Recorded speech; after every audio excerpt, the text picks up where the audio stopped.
Hi, welcome to another episode of the Sage and Whiskey Podcast. This is episode 7, and I'm your host, Natalie Lorraine.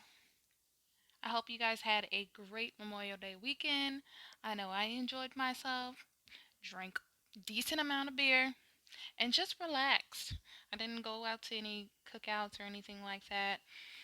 Things are still kind of up in the air, and I just had a quiet weekend at home watching movies.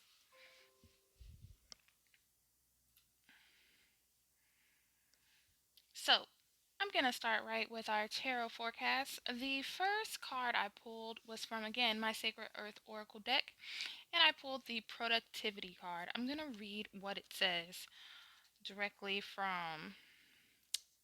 This is our overall theme, directly from the book that comes with it. If I can find it. Here we go. The energy and experience.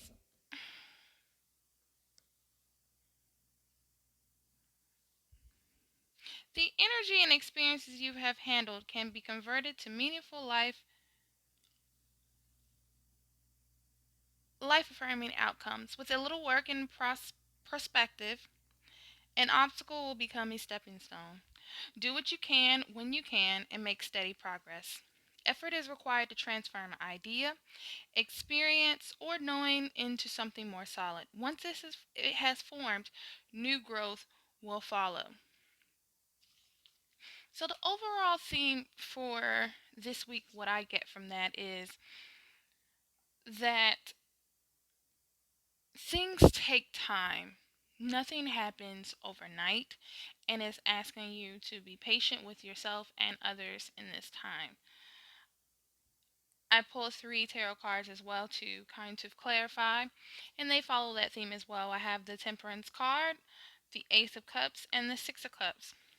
So just saying to be kind to yourself. Temperance is being patient. Your Ace of Cups is like you overflowing, being in touch with your emotions, and the Six of Cups is being a help to others.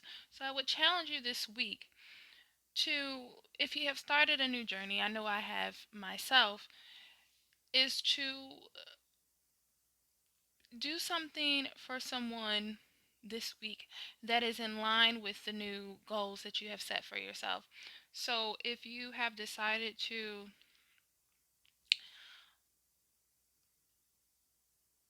speak up more, or you've decided to exercise or something like that, um, this week, do something that is in alignment with that. So if you decided to speak up more, maybe you should donate to a domestic violence charity of some sort that will help women speak up for their situations, something like that. And if you decided to exercise, maybe donate some type of exercise equipment to someone that you know, or buy someone lunch. It varies. It's just, this is a week of giving, and the best way to continue an idea or a project that you have started is to pass that behavior on to others so it can become a habit in your life. Because a lot of times when we start these new projects, they can be a bit daunting to us, and we don't think that we have the capacity to complete them. And oftentimes, if we pass on that energy, that same energy to someone else, it will help us feel better, and in return, allow us to continue with this project and see that we have the ability to complete this and to bring it into fruition. That's all I got for you for that. So I'm keeping it short and sweet. I'm going to move on to my sage tip. I recently got a Reiki session, a distance Reiki session. So my sage tip for the week is witch base or energy base. I would suggest you all reach out to anyone that is in the energy healing field. I think right now, with all that's going on, excuse me, that we all can use a little tuning up. So, Reiki healing is essentially dealing with your chakras in your body, And each of, well, there are many chakras, but the ones that people focus on, there's seven. I'm not going to get into it, but essentially, each major part of each chakra is in charge of, I should say, or related to a different part of your makeup, or how you think, how you feel about certain things and topics.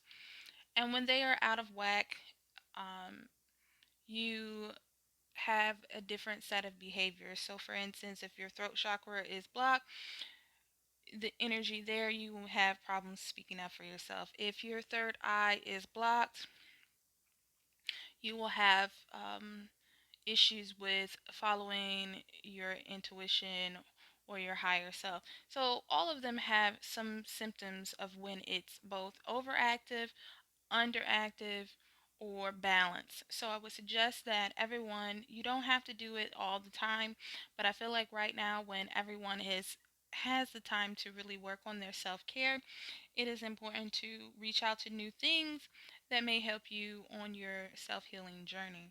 So the sage tip this week is to reach out, maybe get a energy, a Reiki healing or attunement from a Reiki master this week. And be careful out there, just like anything else. Make sure that they're reputable.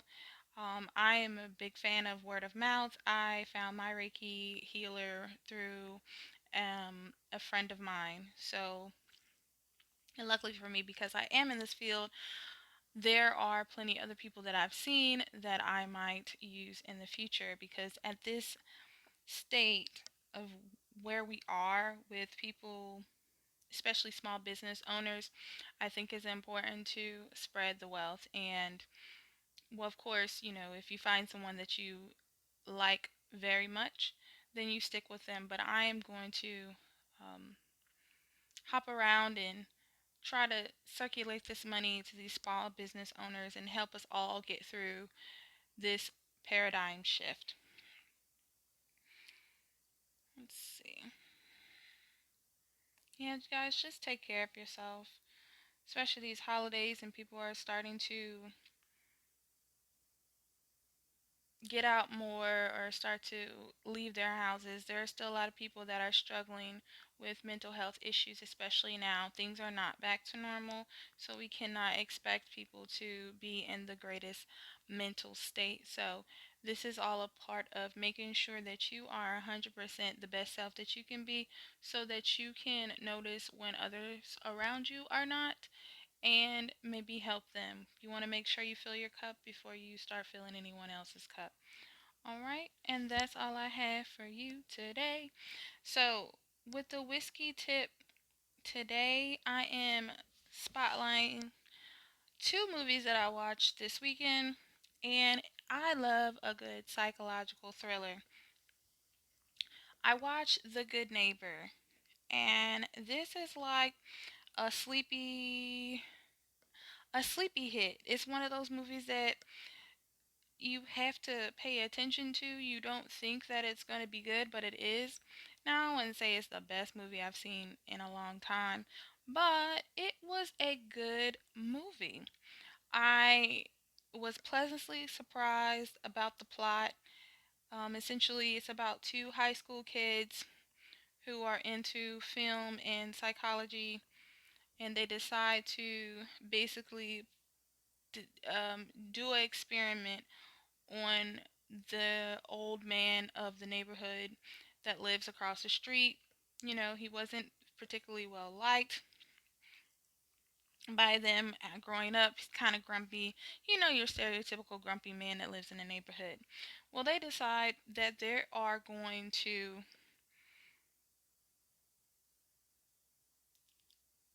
put things around his house and film him and basically try to make this man think that he is haunted.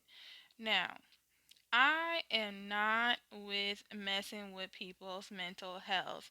And I think this is why this movie both intrigued and infuriated me at the same time, because the mind has been proven to be a very powerful thing. And I just don't understand how people can think it's okay to do something that would cause someone else mental distress intentionally to this degree. Now, I know people do it, subtly, here and there, but to set up cameras, to set up things to make your lights flicker, control your music, all of the things that you see in your classic horror films, these little boys decided it was cute to make this man who's already an elderly man past the age of 60, I would believe, to just mess with him. And I just don't understand how bored you have to be to one come up with this, and how sick you have to be to actually implore it, to actually continue this thing and see it to the end. I'm not going to tell you the ending, but naturally, when you mess with people, when it comes from a psychology aspect, you just never know what's going to happen. And these boys basically wrote a check that they could not cash. Okay? So, it's a really good movie. I want to say, is it long? I can't remember. I want to say it's like an hour. I think it's one of the longer ones. Hour and 40 minutes or something like that. I think it was a longer movie. And it's on YouTube. Now, all the movies like I said, I have Hulu, I have HBO now, I have, well, I don't really have Netflix, but I do have Netflix, and then I have an arsenal of a database that one of my friends uploads for movies. But this one, so I have a little bit of everything. But this one I found on YouTube Movies because I've noticed that I did not know that they were doing this, that YouTube will release movies for free on the YouTube Movies channel. I don't know if that's exact channel, but it's on there, and you'll see it once you find one. Because I do buy movie or rent movies. I try not to do it too often since I have access to a lot of different platforms. But sometimes you try to look for stuff, and at the end of the day, you just gonna have to buy it or rent it. So that is the first one that I saw, and the second one is on Psych as well. I just finished this one, and this movie, I think both of these movies came out in. I know this last movie came out in 2013. I'm not exactly sure when The Good Neighbor came out, but I think around there, 2013, 14, or 15. And I just was like, what was I doing during this time that I don't remember these movies? Or I don't remember them coming out, because I'm always on these thriller type movies. But I remember watching Side Effects, and that one came out in 2013. And I knew it was a good movie, but I could not remember 100% what it was about. So I was like, why not? It's been 7 years. Why not listen to this movie and see if it's as good as I remember it? Especially when I couldn't remember exactly what the plot was. I knew it had to do with a psychiatrist and a patient. That's all. I didn't even read the synopsis because I normally don't have to do that with movies. I literally just look at them, and if there is a trailer, I'll watch the trailer and I can pretty much go yay or nay if it's going to be worth my um, interest. So, Side Effects is also, like I said, dealing with the psychological aspect. It's a thriller, deals with a Rooney Mara. It's got a pretty good cast too, so I know the movie budget for this movie was out there. Jude Law, which he he used to be so fine to me, but now he's just kind of funny looking. But whatever, he's still handsome. His accent definitely helps him. Jude Law is a psychiatrist. It has Catherine Zeta-Jones, who is, my gosh, that lady is just gorgeous, and it doesn't seem like she's had a lot of work done, which doesn't matter as long as it's done right. But it seems like she's just gracefully aging with minimal to no work done to her face. At least I don't know about the rest of her body. She's just always been so classy. When I think of Catherine Zeta-Jones, I just think of a very classy and well put together woman. She's in there. She's also a psychiatrist. We have Rooney Mara. If you don't know who she is, she kind of got popular for playing in the Girl with the Dragon Tattoo series of movies that they remade not too long ago. I watched the original, which in my opinion, are way better. But Rooney Mara is a good actor, so she's in there. and Channing Tatum. Those are the four people I can think of that like pull some pull some money out of that budget. Essentially, Rooney Mara and Channing Tatum are married. Channing Tatum starts out with Channing Tatum getting out of prison. He was locked up. I'm not exactly sure why he was locked up. Maybe I missed it. But anyways, he was gone for 4 years. So it kind of, based on they were well to do, it makes me think like it was some white collar crime, like embezzling money or something like that. You know, they don't be getting that much time for stuff like that. So they get out. They're well to do, and it just chronicles like her becoming depressed and going to see Jude Law as a psychiatrist to help with her depression, and he prescribes this medication called Ablixa, and things just kind of spiral out of there. She ends up killing her husband, and it becomes this big old thing of whose fault is it? Is it the psychiatrist's fault, like the drug and the psychiatrist person's fault, or did she kill him um, intentionally? And so it just goes back and forth, and I always find these type of debates very interesting. It's like kind of like guns don't kill people, people kill people debate. And it's the same thing here because we all know that drugs can have different effects on people's bodies. And it really does come down to when people do things such as kill someone or get in a car under the influence of these drugs, whose fault is it? Is it the psychiatrist's fault for prescribing it, or is it the drug company's fault for making it, or is it the person who takes it? Is it their fault, their error, because they should be held accountable for the actions that they take. It's always funny when they come up with these, and this one did not disappoint me. I'm not going to tell you, but it's a whole plot twist. I kind of thought one thing about the movie, and then they flip it. They get a little muddy with their plot, and luckily they do a good job. You're like, why are all these other factors in here? Just get to the point, because it's a longer movie too. I think it's almost 2 hours, and I think everyone did very well in their acting, their execution. I think the plot was great. I think it was well paced. It wasn't like The Good Neighbor where it was slow and you kind of had to watch it. This was a good build from start to finish, and they threw in some stuff about Jude Law that kind of was just like, is it gonna be relevant or not?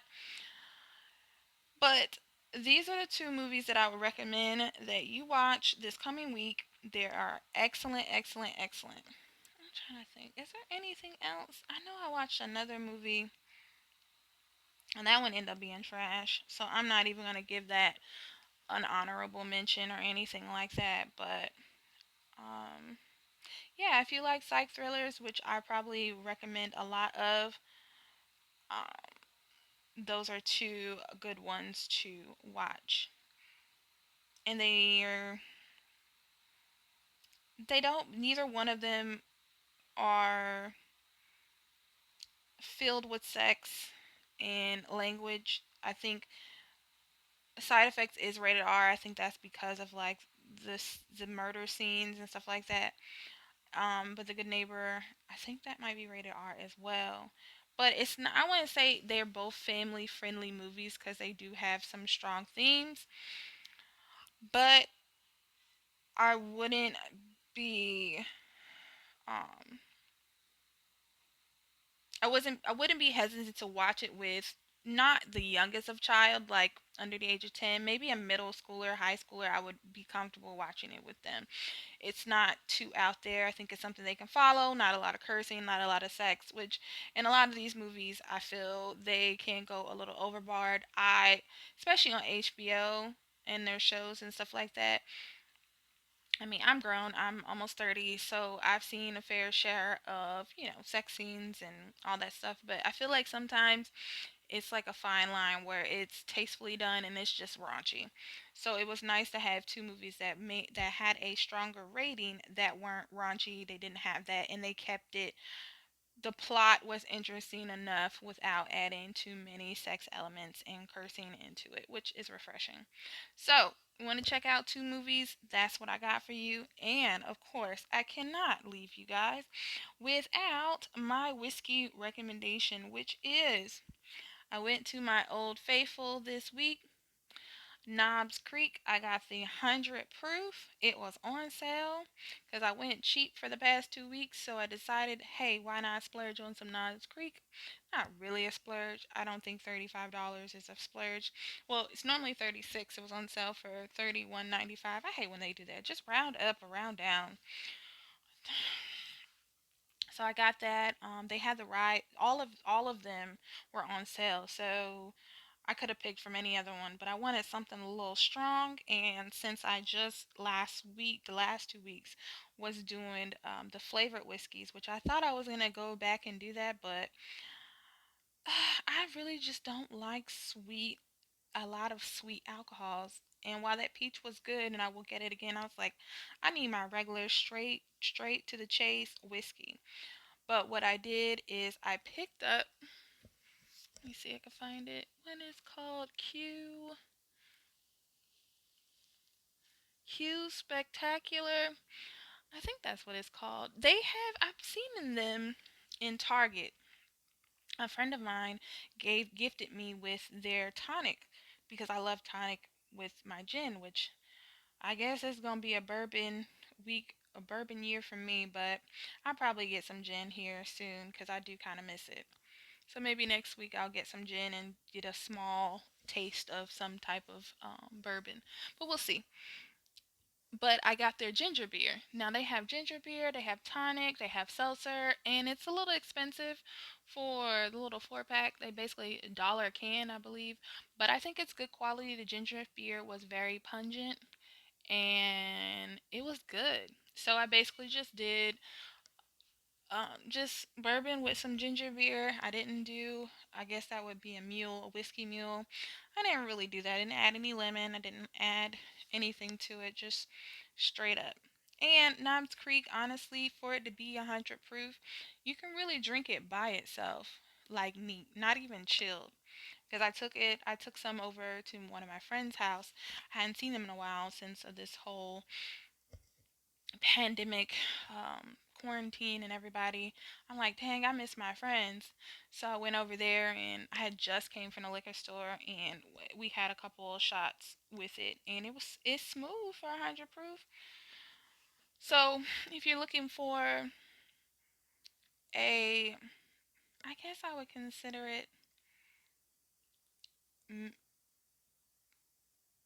If you went to a bar, you're gonna pay 10, 9, 10, $11 for Knobs Creek, especially the 100 proof. So I would say it is a top shelf whiskey, um, at most places, or next tier under. I forgot how they do it. I went to whole bartending school. Can't even remember the terminology, but it's not cheap because if the bottle is $30, they're probably they're gonna try to get a little bit out of you per drink. So that's all I have for you. So basically, Knobs Creek just straight up neat, and just 1 part Knobs Creek, 1 part ginger beer, just a little bit, because I feel like the ginger beer is very strong. It can't overpower the whiskey, so you just want to put, maybe an ounce, if that, on top. Mix it. And that's all I have for you guys. I look forward to seeing you guys next week. And thanks for listening. Bye.